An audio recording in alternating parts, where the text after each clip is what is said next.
Ora, muito boa tarde para todos. Boa tarde desde a Califórnia. Hoje, pela primeira vez, já é tarde também na Califórnia, porque normalmente fazemos estas sessões pela parte da manhã. Boa tarde para a costa leste dos Estados Unidos da América e do Canadá. Boa tarde também para a Califórnia e costa oeste do Canadá. E boa tarde com já 5 da tarde, não é? Para os nossos Embora. amigos no Brasil.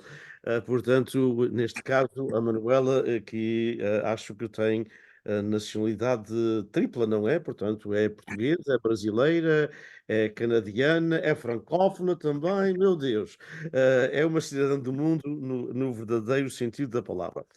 Muito boa tarde a todos. Olhos nos livros, palavras de costa a costa. Obrigado ao João, obrigado ao José Luís e obrigado à Manuela por mais esta sessão, que, como sempre, tentamos manter em menos de uma hora, prometemos, e vamos ser cumpridores disso, até porque dentro de uma hora é o pôr do sol no Brasil, dizem os entendidos, na zona da Manuela, e ela tem de ver o pôr do sol. Portanto, é um benefício dos professores eméritos, já agora vos digo. Manuela, contigo vamos começar. Boa tarde a todos. Estou aqui na Praia dos Açores, no Pântano do Sul, no sul do Brasil, Ilha de Santa Catarina, um lugar muito bom para falar de poesia. Então, eu vou falar sobre este poeta Abílio Cipriano Marques, um senhor que faria anos este mês, então é engraçado nós, por acaso, coincidir falarmos sobre a obra dele. Ele nasceu em 8 de fevereiro de 1929 e faleceu em Toronto em 2016 com 87 anos. Escreveu 3 livros, eu vou falar sobre o último, que se chama Poemas e Aventuras do Loiro da Ribeira.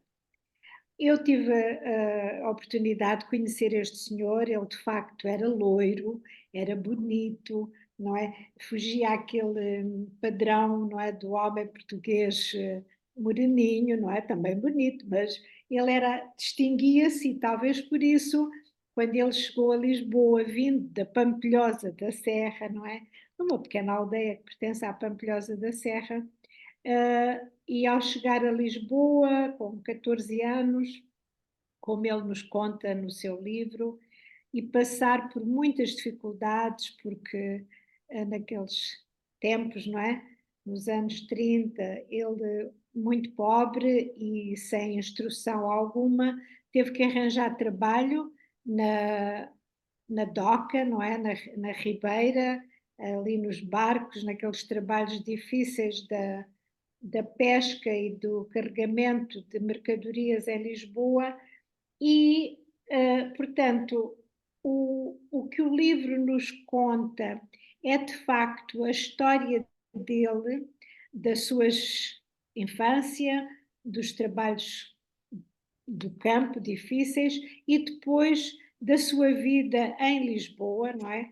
Ele foi parar, e eu depois lerei alguns poemas que dizem melhor do que eu, ele foi parar aqueles bairros típicos de Lisboa, da Boémia, do Fado, que ele conta bastante bem nas suas quadras, e depois, nos anos 60, ele vai para o Canadá, depois de muitas tentativas, claro, ele sem instrução alguma, não se podia candidatar de maneira nenhuma, tenta várias vezes, mais quase 10 vezes, a imigração ilegal, acaba por chegar a Montreal em 1963 e, contrariamente à maioria dos imigrantes, não é? Embora alguns se contem neste grupo excepcional que é ele vai percorrer o Canadá, vai conhecer o Canadá todo e disso também fala nas suas quadras. Acho que é muito interessante ver este homem, naturalmente curioso, por conhecer o país onde ele acaba por ficar e, tal e qual como ele nos diz nas suas quadras, ele fica porque ele encontra um país em que todos são iguais, em que há uma democracia, não é? Que ele reconhece e Outra coisa que o livro nos mostra e que eu achei de facto excepcional, não é? É que ele tem um conhecimento da história de Portugal, claro, da história, das lendas, das tradições, das figuras mais relevantes da nossa história e dá-lhes protagonismo nos seus versos. Então, quando ele no seu livro, este livro que eu decidi escolher, não é? Porque ele tem mais dois anteriores. Neste livro, ele acaba por dividir o livro em partes, em 9 partes, e para além de falar de si, ele tem, por exemplo, na parte 2 grandes momentos das figuras de Portugal. Tem outro, o povo e as suas tradições. Quer dizer, eu acho que ele é ambicioso o suficiente para se aperceber que pode também ensinar qualquer coisa àqueles que, como ele, não é, não sabem ler, mas sabem ouvir versos. E ele declama os seus versos lá nos cafés de Toronto e em clubes e associações, e assim ele vai dando a conhecer, por exemplo, os bairros e figuras castiças de Lisboa, como nasceu e como o fado, não é, tenta cantar aquelas tragédias e as desgraças de amores, não é, das pessoas portuguesas. Ele fala dos fadistas antigos e dos fadistas que ele conheceu. E depois, claro, fala na sua vida no Canadá e, finalmente, há uma parte em que ele também faz uma autoanálise e fala das suas crenças e reflexões.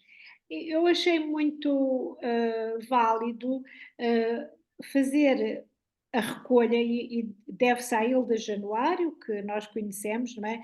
Uma colega que tem ajudado muita gente a editar as suas publicações, porque ela também, ao ler, e o senhor, ele escreveu mais de 800 versos, não é? Claro, há muitas repetições, como nós imaginamos, porque ele não sabe ler, então não sabe também se já fez um verso a isto ou aquilo, mas a Hilda fez uma escolha bastante criteriosa, não é?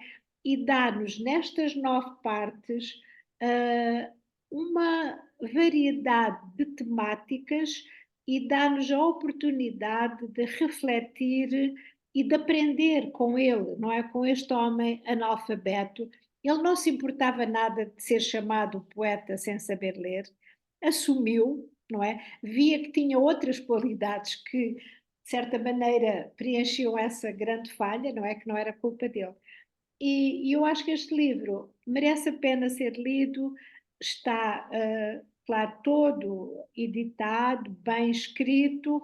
Ele, a certa altura, gravava em cassetes o que lhe passava pela cabeça e depois tinha amigos que o ajudavam a transcrever. Portanto, deixo aqui esta sugestão de leitura. Eu acho que a oralidade, se não for registada na escrita, perde-se.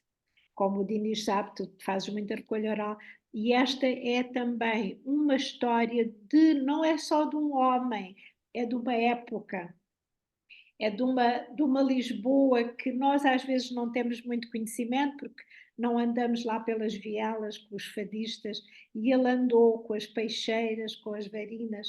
Acho uma leitura muito interessante para quem esteja interessado. Muito obrigado, Manuela, com toda a certeza, e é mesmo isso, até porque, obviamente, conta a história, até numa época em que estamos a celebrar o 25 de Abril, conta a história de um analfabetismo que era, portanto, produto da ditadura que nos queria manter dessa forma, mas as pessoas, à sua maneira, tentavam escapar. Vamos passar para João Martins. Então, boa tarde. De alguma forma, seguindo o tom da Manuela, eu para esta semana escolhi um livro chamado Ao Meu Pai, de uma senhora, Ondina Silva, que no feminino, de alguma forma, é muito parecida nessa espontaneidade com o autor referido pela Manuela.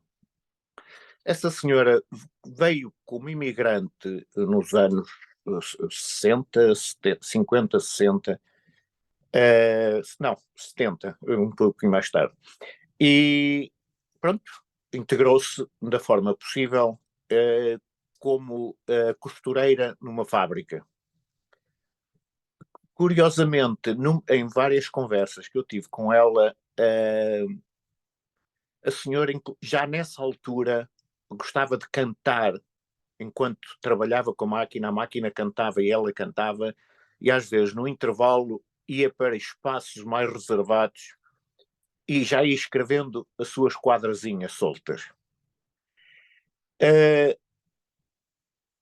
E ela, neste livro, ela procura, de alguma forma, não é intencional no início a escrita de um livro, mas estamos ao encontro do mesmo que a Manuela disse, pôr no papel aquilo que se pode perder de outra forma, dessa oralidade. E escrevendo, e sobre, enfim, situações de vida, doenças, perdas, tristezas, mas começou a pôr no papel e chegou a certa altura que já tinha mais de 200 poemas. Mas tudo isso estava dentro da sua privacidade.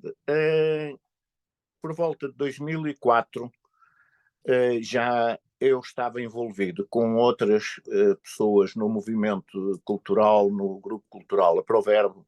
Alguém lhe disse a ela, mas porquê é que você não vai à Proverbo? Vá lá, fale com eles.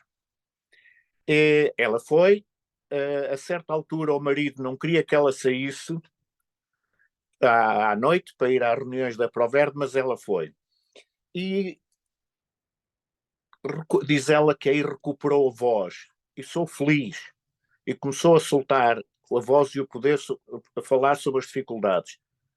E diz, partilhar na Proverbo foi o que melhor me aconteceu na minha vida. Quero estar onde conheçam a minha poesia. Pronto, e foi juntando até que teve a oportunidade de publicar este livro, um livro simples, que eu tive a oportunidade também de apresentar na Proverbo, mas há situações muito humanas que ela reflete, e para mim a mais sentida é que eu vou ler para não me perder, porque a filha com uma doença terminal pediu-lhe que ela lhe escrevesse uma poesia. Escrevi e li para ela. Ela sorria enquanto eu lia. No final disse para mim, tão lindo, mãe. Um dia depois quis Deus levá-la ao seu eterno descanso. A poesia pode também trazer-nos estas situações e estas emoções. E este livro que, como dizia a Manuela, apesar de não ser de uma pessoa, ela sabe escrever, a Ondina Silva, mas simples, sem estudos, mas reflete a oportunidade de vida e, importante, mostra às outras pessoas que é possível escrever. Não precisa de ser literado, não precisa de ser catedrático, não precisa de conhecer muitos livros, conhece a vida e é essa vida que ela quer transcrever para poder partilhar com as pessoas. Depois teremos a oportunidade de ler uns 2 ou 3 poemas dela e veremos a simplicidade com que escreve, mas a simplicidade da vida sentida. Até já. Vida sentida, muito bem.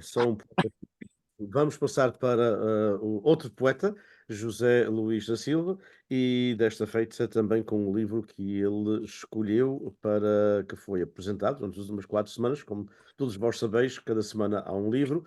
Tenta-se que será à terça-feira, mas às vezes a minha vida não permite, não é a terça, é a quarta.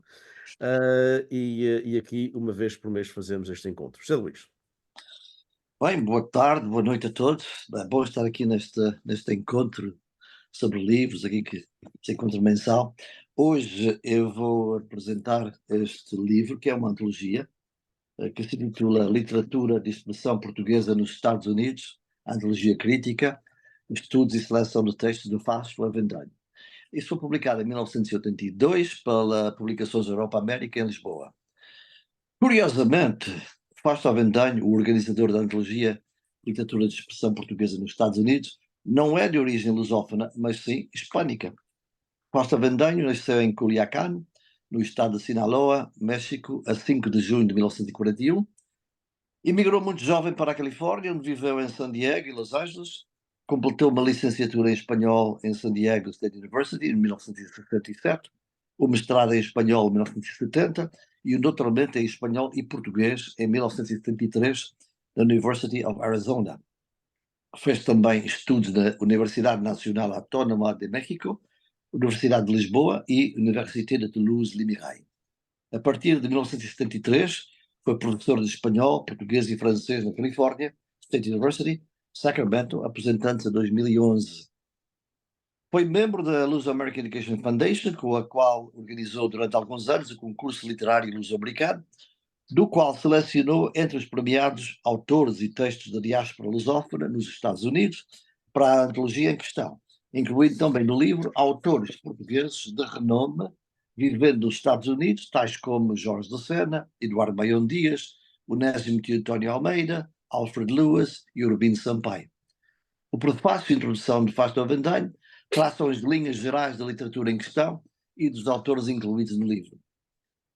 A antologia engloba poesia, prosa e teatro de 15 autores, cada um com o seu resumo biográfico e foto.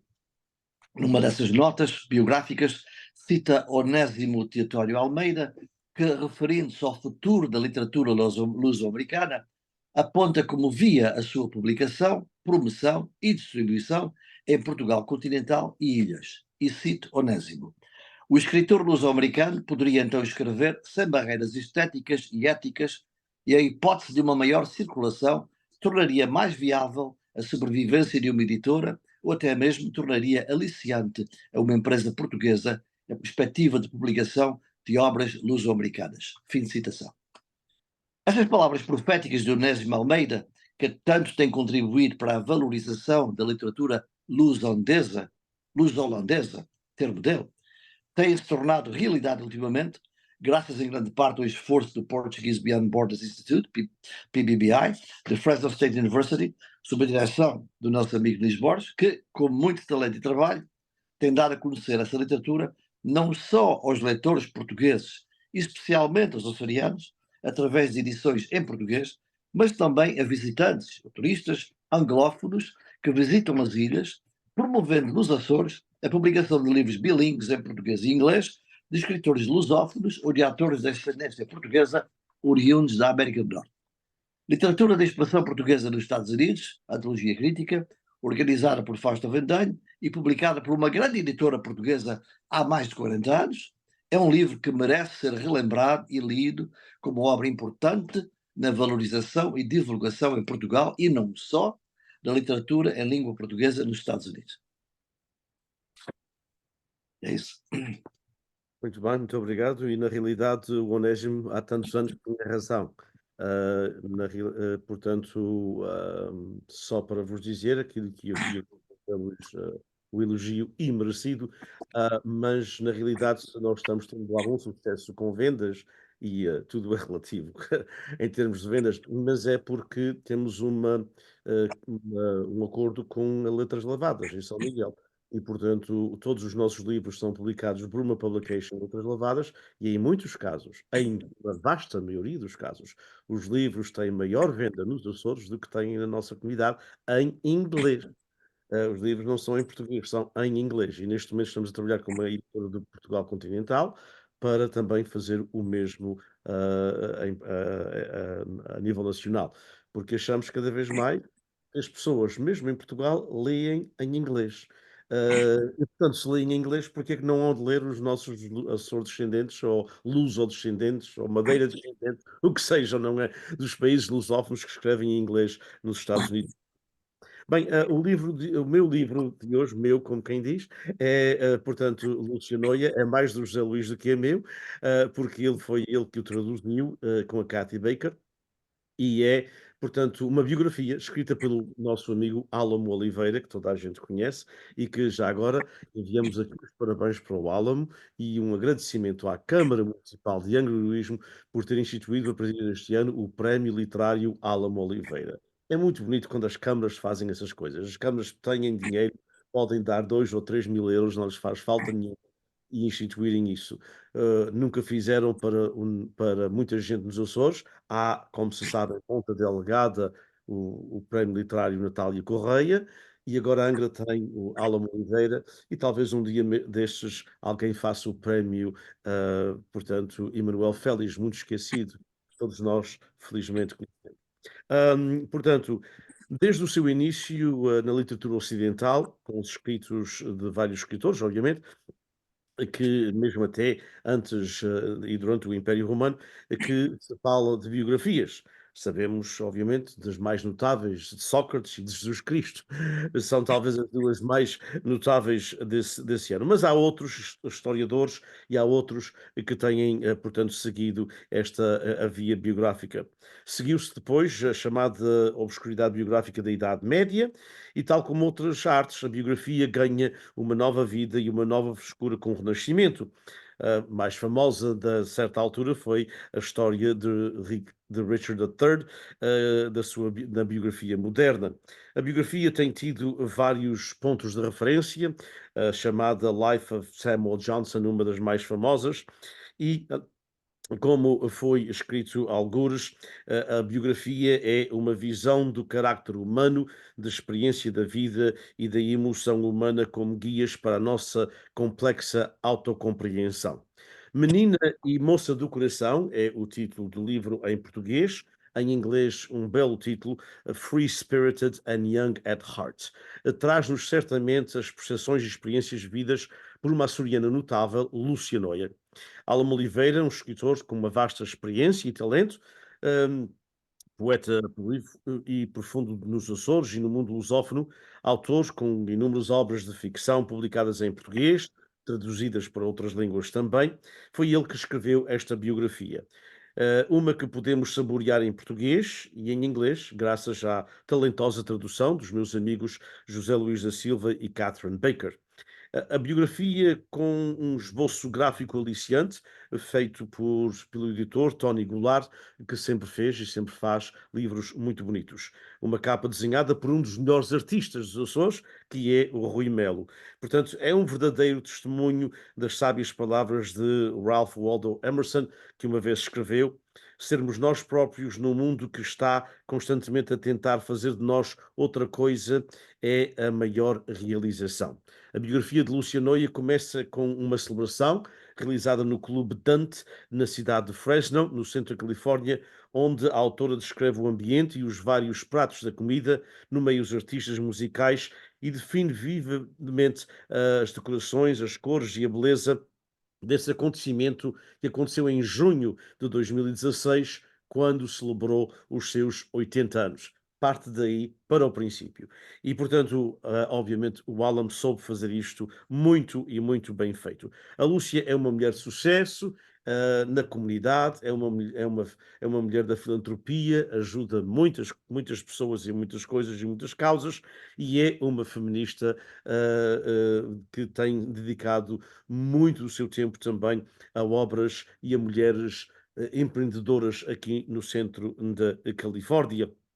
Ela é, na realidade, portanto, uma mulher extraordinária e, parafraseando o filósofo Thomas Carlyle, nenhuma grande pessoa vive em vão, a história do mundo não é senão a biografia das grandes pessoas.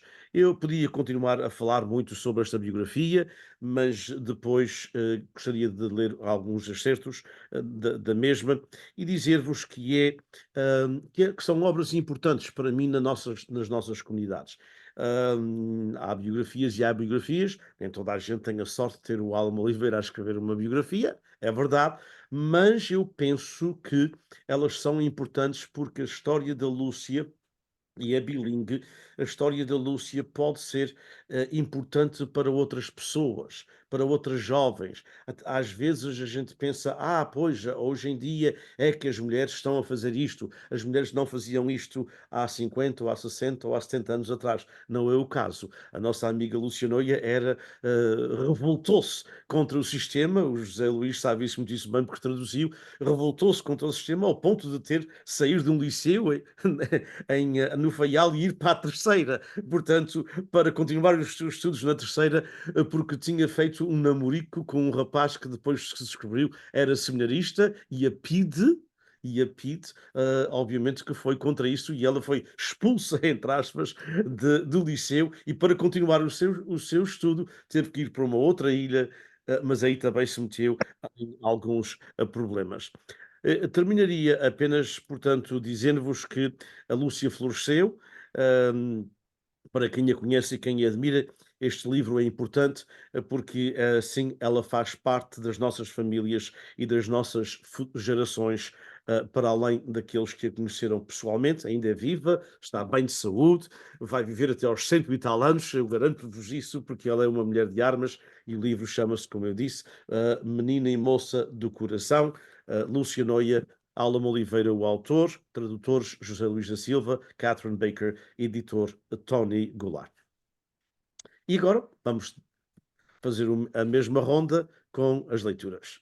Manuela. Então, eu vou começar por ler um pouquinho sobre quem é o loiro da Ribeira, o Abílio, não é? E ele diz assim: a Pampilhosa da Serra é o presépio onde eu nasci. Levaram-me de lá menino, nem sequer a conheci. Na aldeia nova cresci, no campo a trabalhar. Aprendi a fazer poemas, vendo a miséria a passar. Quando pensei em embarcar, foi do fundão a partida. Quando a Lisboa cheguei, entrei na escola da vida. Procurei uma nova vida, andar pelos bairros à toa, e sem conhecer a cidade, fui parar à Madragoa. E conheci o Zé da Canoa, a Rosa Camareira a cantar. Fiz para eles alguns poemas, chamaram-me poeta popular. Vi varinas na ribeira e peixes a descarregar. Sem saber o que fazer, pensei em por ali ficar. Ensinaram-me a descarregar peixe dos buques e traineiras. Comecei a ter convivência com pescadores e peixeiras. Um dia na brincadeira, a Fernanda vendedeira e as varinas me alcunharam, como o loiro da ribeira. Saí de casa ainda novo, para conviver com o povo, foi bem grande o meu penar. Sem cama para dormir, sem lençol para me cobrir, sem escola para me educar. Andei pelos bairros à toa, e ele, claro, repete isto um bocadinho, sem conhecer Lisboa, só eu sei o que sofri. Uma noite pus-me a andar, à ribeira foi parar, e numa canoa dormi. E depois então conhece a sua amada, não é? Eu escolhi este. Conheci-te na ribeira. Vi o teu nome na canastra, nunca mais o esqueci. Olhaste para mim na canoa no dia em que te conheci. Ao teu olhar me prendi e ao teu corpo bronzeado. Fomos felizes em passeios e no nosso quarto alugado. Sempre estiveste ao meu lado como honesta companheira. Tu vendias peixe na lota, eu descarregava-o na ribeira. Com o teu traje à vareira, tradição desde menina, fomos felizes tantos anos a viver no alto da pina. Chamavam-te Fernanda Varina, ó morena vendedeira, moravas na rua Barão Sabrosa, com o loiro da Ribeira. E aqui a gente vê a biografia dele, não é? Depois eu escolhi uns quantos sobre o Canadá, não é? Canadá, lindo país, é o título.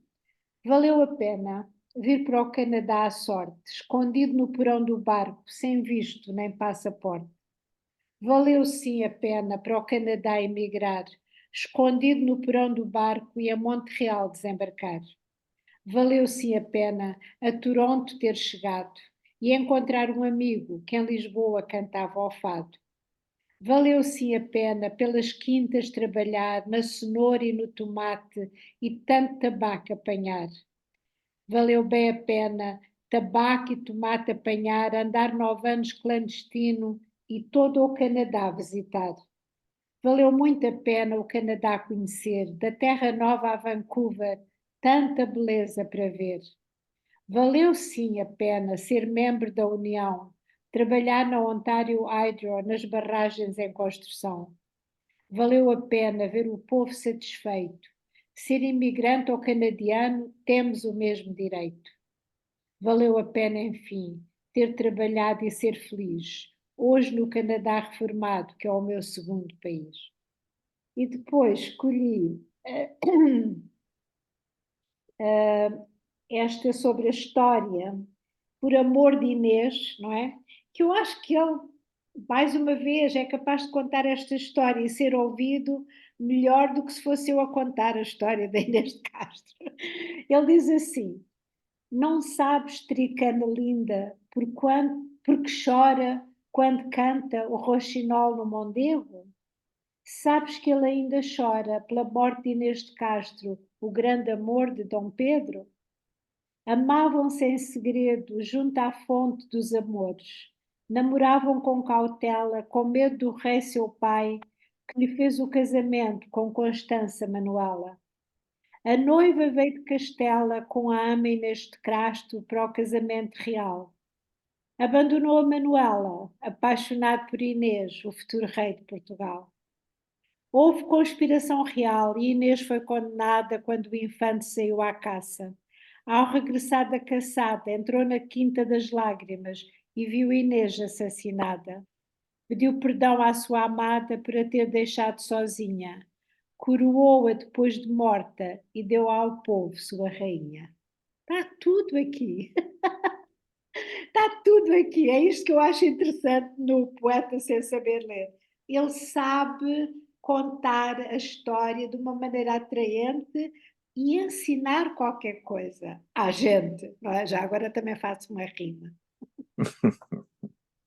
Nossa, rimavas.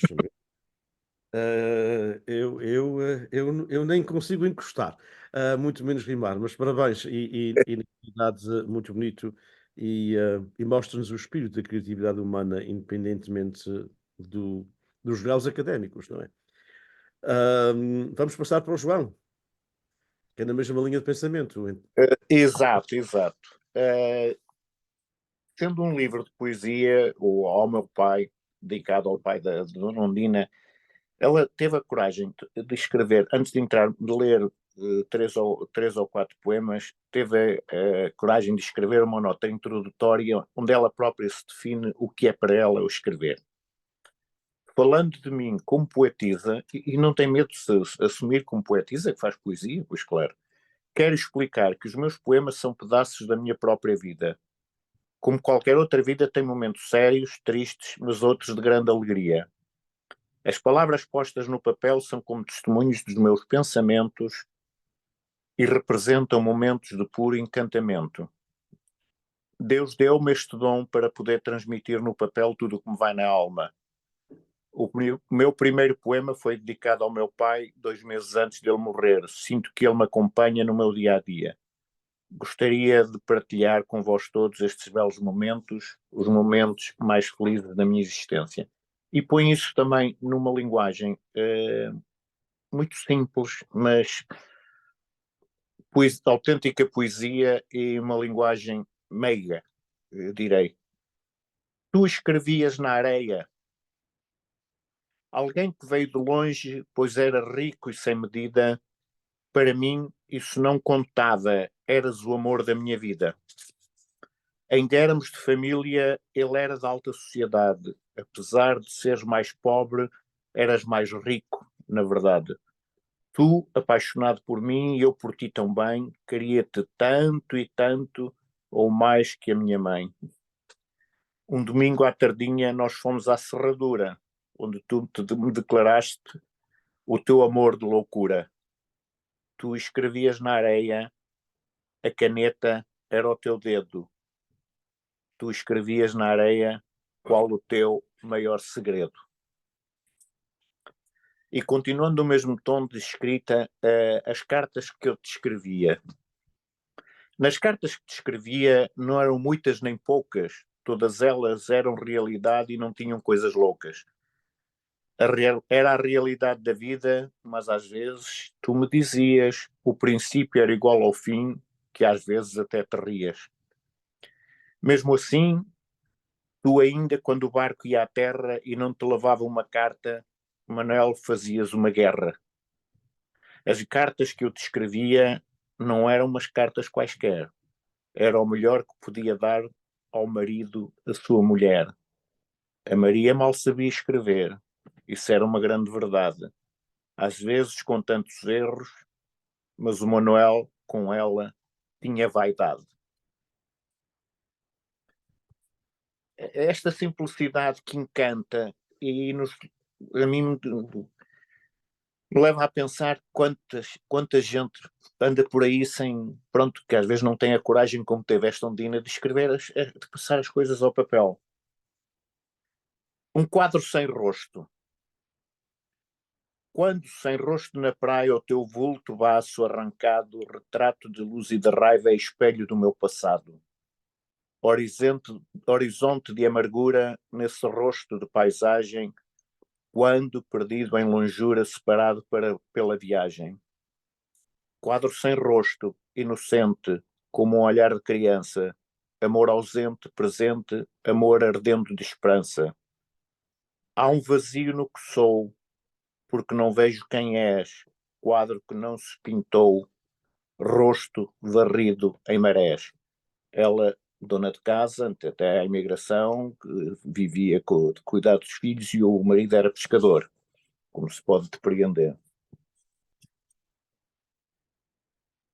E poderíamos continuar por aqui a ler. Eu penso que estes três damos exatamente este exemplo da poesia que existe nas pessoas e que a podem permitir.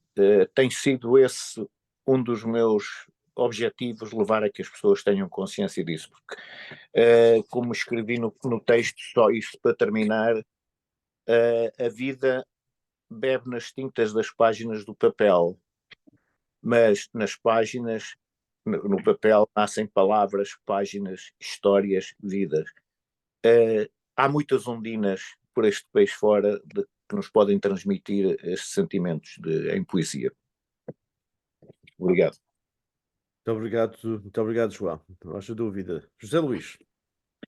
Bem, esta antologia, Literatura de Expressão Portuguesa dos Estados Unidos, inclui 15 autores, eu escolhi 3 para ler. O primeiro, não precisa de apresentação, Jorge Sena, e um poema muito conhecido, mas que vale a pena repetir, porque é muito importante para nós que vivemos aqui na diáspora e sabemos a luta que temos para preservar a nossa língua e a importância dela. Chama-se Noções de Linguística. Diz ele: ouço os meus filhos a falar inglês entre eles, não os mais pequenos só, mas os maiores também, e conversando com os mais pequenos. Não nasceram cá, todos cresceram tendo nos ouvidos o português, mas em inglês conversam. Não apenas serão americanos, dissolvem-se num mar que não é deles. Venham falar-me dos mistérios da poesia, das tradições de uma linguagem, de uma raça, daquilo que se não diz com menos que a experiência de um povo e de uma língua. Bestas! As línguas que duram séculos e mesmo sobrevivem, esquecidas noutras, morrem todos os dias na gaguez daqueles que as herdaram. E são tão imortais que meia dúzia de anos as suprime da boca, dissolvida ao peso de outra raça, outra cultura. Tão metafísicas, tão intraduzíveis, que se derretem em si, não nos altos céus, mas na caca cotidiana de outras. Tenho aqui mais um poema de Jorge Sena, um soneto, intitulado Quem Muito Viu, Quem Muito Viu. Quem muito viu, sofreu, passou trabalhos, mágoas, humilhações, tristes surpresas, e foi traído, e foi roubado, e foi privado em extremo da justiça justa, e andou terras e gentes, conheceu os mundos e submundos, e viveu dentro de si o amor de ter criado. Quem tudo leu e amou, Quem tudo foi, não sabe nada, nem sabe triunfar lhe cabe, em sorte como a todos os que vivem. Apenas não viver lhe dava tudo. Inquieto e franco, altivo e carinhoso, será sempre sem pátria. E a própria morte, quando o buscar, há de encontrá-lo morto. O segundo escritor que eu escolhi, Alfred Lewis, um escritor muito interessante, mais conhecido por um romance que ele escreveu em inglês, Home as an Island, que foi publicado pela grande editora americana Random House, em Nova York, mas que escreveu muita poesia, em português e em inglês. E ele é muito interessante por várias razões. Primeiro, bem, ele nasceu nas Ilhas Flores, emigrou para a Califórnia, para a cidade de Los Angeles, em 1921, não é? E ele, interessante que ele nunca mais voltou à sua terra, mas escreveu sobre a sua terra a vida toda. Ele faleceu em 77 e publicava no jornal português, em outros lugares, poemas ou em português ou em inglês, sobre a sua terra, as suas experiências de juventude. Ele nunca se desligou disso. Vou ler aqui um poema intitulado Aguarela Florentina, que diz: a lua espalha sobre o mar de chumbo sua luz descorada, enquanto o povo dorme cansado sob os cobertores tecidos pelas mulheres da ilha. Um galo canta à madrugada, as vagas engolem vagarosas os rochedos e voltam confundidas para trás. Esta é a hora, talhada pelas almas do outro mundo, para andar de rua em rua, chorando em penitência pelos feitos que fizeram em eras do passado. Esta é a hora de guardar os meninos contra as bruxas que batem timorosas às janelas para voar com eles para o pego, longe da terra, para não voltar. Uma estrela dourada risca o céu, enquanto as outras, grandes e pequenas, tremem com frio na vastidão sem fim. O trinar de canecas sai das casas. São as moças que saem para o monte para ordenhar as vacas que as esperam. Em breve a noite vai enrolar a sua manta parda e acordar finalmente a nossa gente para lidar uma vez mais nos campos que rodeiam as casas da faixa. Um cachorro nervoso bate a cauda e ladra. Escolhi também um poema de Urbino de Sampaio, que infelizmente também já faleceu.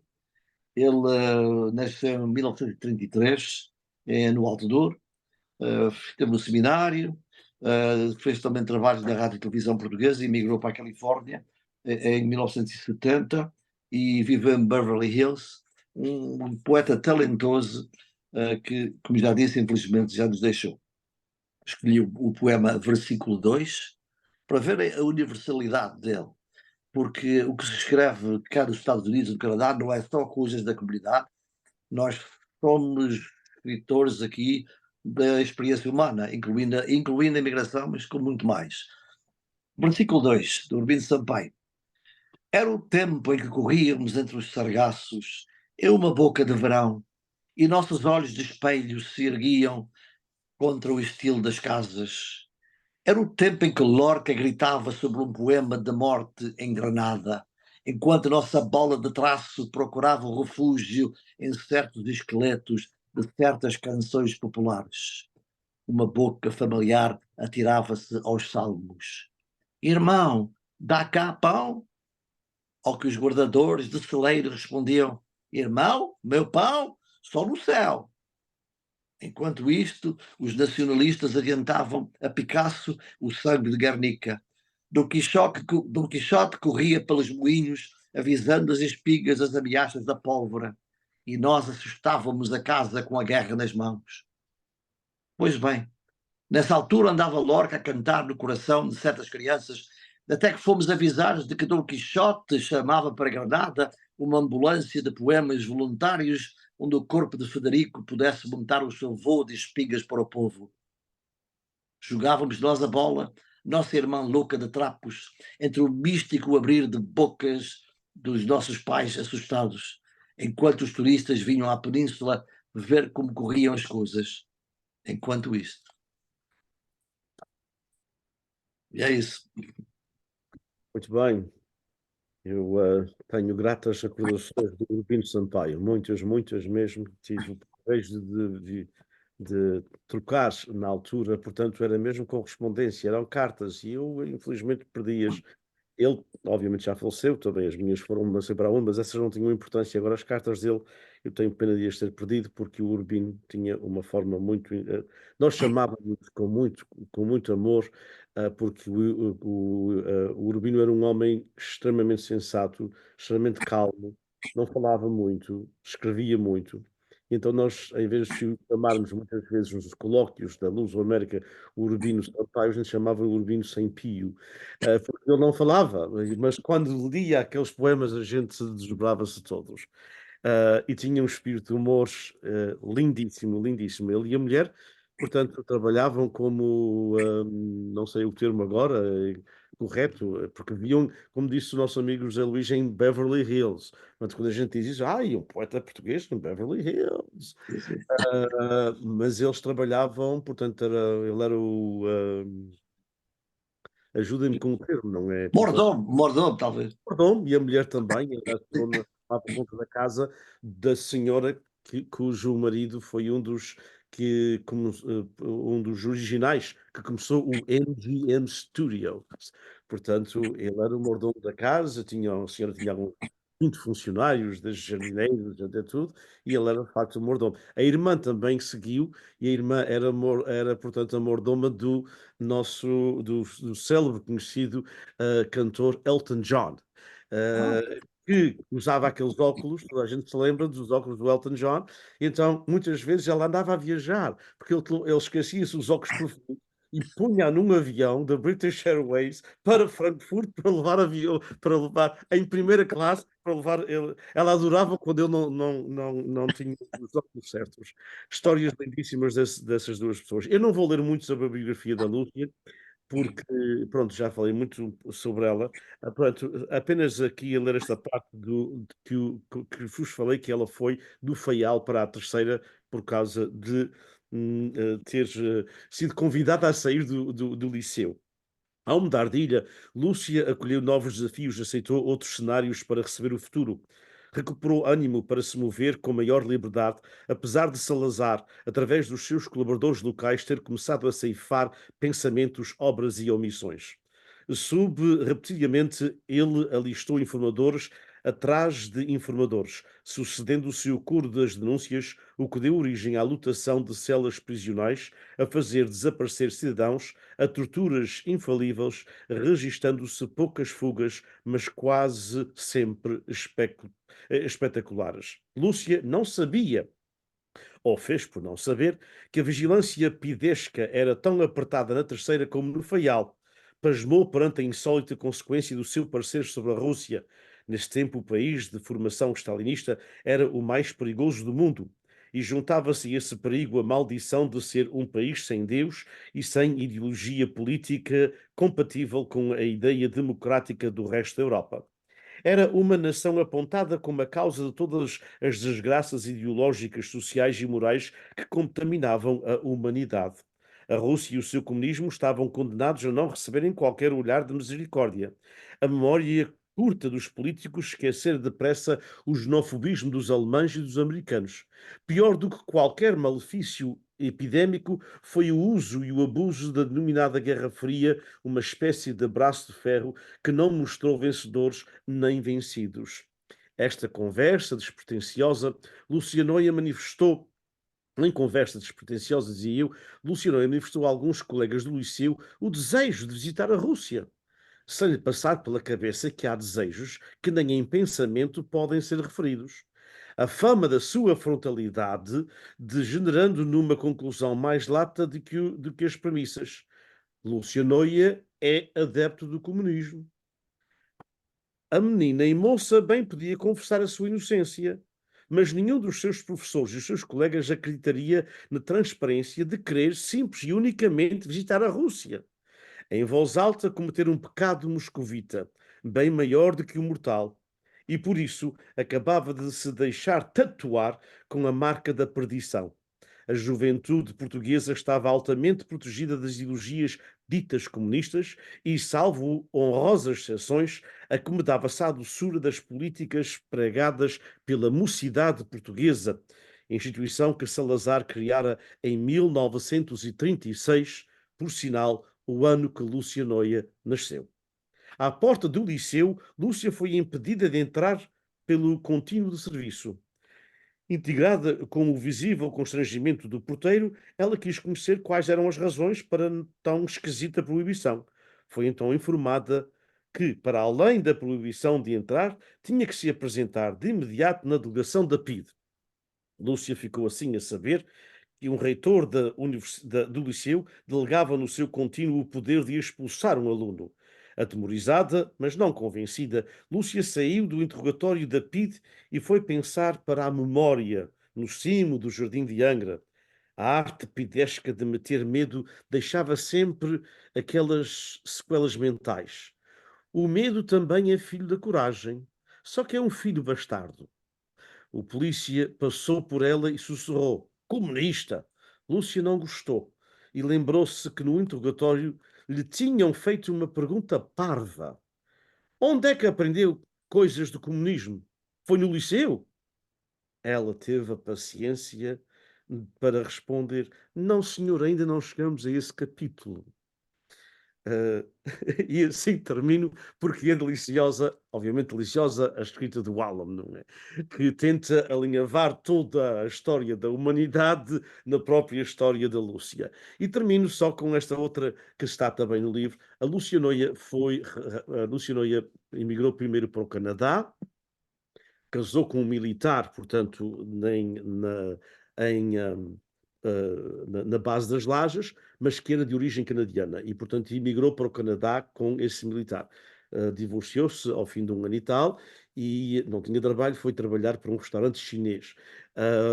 E depois acabou por ser tradutor a trabalhar na Embaixada de Portugal, em Ottawa. Mas mais tarde veio para a Califórnia, aqui também teve outro casamento, o casamento que acabou por causa de uma garrafa de 7-Up, e 6 meses apenas mais tarde, e depois, obviamente, que nunca mais se aventurou em casar, mas ela foi radialista, ela foi locutora da rádio, e foi aí que te fez o seu dinheiro para conseguir a sua licenciatura, o seu mestrado e o começo do doutoramento, que nunca acabou, por uma história longa que levaria muito tempo. Mas como radialista, em 1974, eu já conhecia a Lúcia.